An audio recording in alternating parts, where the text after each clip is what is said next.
ನಮಸ್ಕಾರ, ನಾನು ನಿಮ್ಮ mister profit. Budget shake market crash 600 points big fall ಆಗಿದೆ ಬಜೆಟ್ ಇಂದ. ಅದು ಮೇನ್ ರೀಸನ್ ಬಂದ್ಬಿಟ್ಟು 150% ಟ್ಯಾಕ್ಸ್ ಹಾಕಿದ್ದಾರೆ. ಅದೇ STT ಸೆಕ್ಯೂರಿಟಿ ಟ್ರಾನ್ಸಾಕ್ಷನ್ ಟ್ಯಾಕ್ಸ್ ಮೇಲೆ 150% ರೈಸ್ ಮಾಡಿದ್ದಾರೆ. ಇನ್ನು ಆಪ್ಷನ್ಸ್ಗೂ ಅಷ್ಟೇ 50% ರೈಸ್ ಮಾಡಿದ್ದಾರೆ. ಇನ್ಮೇಲೆ ಫ್ಯೂಚರ್ ಅವ್ರಿಗೆ ದೊಡ್ಡ ಬರನೆ ಅಂತ ಹೇಳ್ಬೋದು. ಯಾರ್ಯಾರು ಫ್ಯೂಚರ್ ಮಾಡ್ತಾರೋ ಅವ್ರಿಗೆಲ್ಲ. ಇನ್ನು ಬಜೆಟ್ ಅಲ್ಲಿ ಮೇನ್ ಇಂಪಾರ್ಟೆನ್ಸ್ ಕೊಟ್ಟಿರೋದು MSME ಮತ್ತು ಸೆಮಿ ಕಂಡಕ್ಟರ್ ಸೆಕ್ಟರ್ಸ್ ಮಾತ್ರ 40,000 ಕ್ರೋರ್ಸ್ ನ ಒತ್ತು ಕೊಟ್ಟಿದ್ದಾರೆ. ಇನ್ಮೇಲೆ ನಾವು ಆ ಸೆಕ್ಟರ್ಸ್ ನ ಕಾನ್ಸಂಟ್ರೇಷನ್ ಮಾಡಬಹುದು. ಇನ್ನು ಗೋಲ್ಡ್ ಅಂಡ್ ಸಿಲ್ವರ್ ಕ್ರಾಶ್ ಆಗ್ತಾನೆ ಇದೆ. ಲೋಯರ್ ಸರ್ಕ್ಯೂಟ್ ಬೈಯರ್ಸೇ ಇಲ್ಲ ನಿನ್ನೆ ಎಲ್ಲ.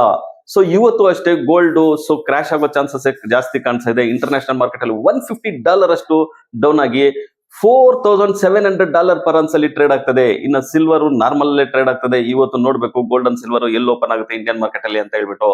ಇನ್ನು ಏಷ್ಯನ್ ಮಾರ್ಕೆಟ್ ಮಿಕ್ಸ್ಡ್ ರಿಯಾಕ್ಷನ್ ಅನ್ನೇ ತೋರಿಸ್ತಾ ಇದೆ. ಜಪಾನ್ ಮಾರ್ಕೆಟ್ 0.6% ಅಪ್ ಆಗಿದೆ.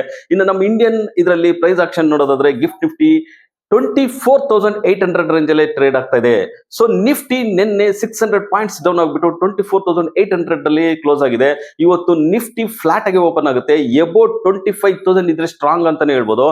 ರೆಸಿಸ್ಟೆನ್ಸ್ ಬಂದ್ಬಿಟ್ಟು 25,200 ಆಗಿರುತ್ತೆ. ಸಪೋರ್ಟ್ ಬಂದ್ಬಿಟ್ಟು 24,600 ಆಗಿರುತ್ತೆ. ಇನ್ನು ಬ್ಯಾಂಕ್ ನಿಫ್ಟಿ ನೋಡೋದಾದ್ರೆ 1,200 ಪಾಯಿಂಟ್ಸ್ ಡೌನ್ ಆಗ್ಬಿಟ್ಟು 58,400 ರೇಂಜ್ ಎಲ್ಲ ಕ್ಲೋಸ್ ಆಗಿದೆ. ರೆಸಿಸ್ಟೆನ್ಸ್ ಬಂದ್ಬಿಟ್ಟು 59,900 ಆಗಿದೆ. ಸಪೋರ್ಟ್ ಬಂದ್ಬಿಟ್ಟು 57,900 ಆಗಿದೆ.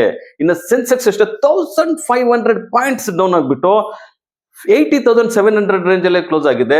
ರೆಸಿಸ್ಟೆನ್ಸ್ ಬಂದ್ಬಿಟ್ಟು 82,000 ಆಗಿದೆ. ಸಪೋರ್ಟ್ ಬಂದ್ಬಿಟ್ಟು 79,900 ಆಗಿದೆ. ಇವತ್ತು ಬೆಳಿಗ್ಗೆನೂ ಅಷ್ಟೇ ಒಂದು ಬಿಗ್ ವಾಲೆಟೈಲ್ ನೋಡೋ ಸಾಧ್ಯತೆ ಹೆಚ್ಚಾಗಿರುತ್ತೆ ಅಂತ ಹೇಳ್ಬೋದು. ನಿನ್ನೆ ಯಾವ್ದಾವ್ದು ವಾಲೆಟಿಲಿಟಿ ಇರುತ್ತೋ ಅದನ್ನ ಅಡ್ಜಸ್ಟ್ಮೆಂಟ್ ಇಂದ ಬಿಗ್ ವಾಲೆಟೈಲ್ ಆಗೋ ಚಾನ್ಸಸ್ ಹೆಚ್ಚಾಗಿರುತ್ತೆ ಅಂತಾನೆ ಹೇಳ್ಬೋದು.